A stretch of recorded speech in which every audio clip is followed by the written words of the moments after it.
Diqqat! O'zbekistonda ayrim aeroportlardagi 9 yanvar kuni kuzatilgan noqulay ob-havo sharoiti, ya'ni tuman sababli bir nechta reyslar muqobil aeroportlarga yo'naltirildi. Bu haqida Uzbekistan Airport matbuot xizmati xabar berdi.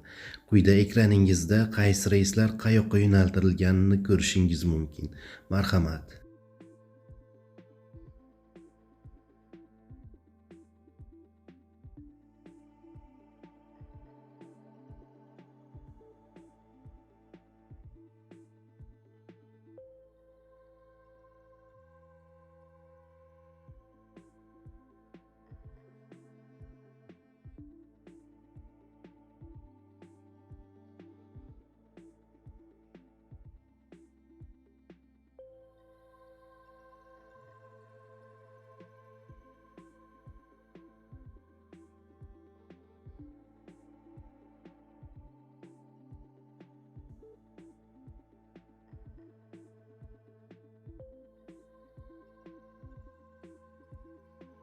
Parvozlar holati haqida batafsil ma'lumot olish uchun aviakompaniya vakillariga murojaat qilish so'raladi, deyiladi xabarda.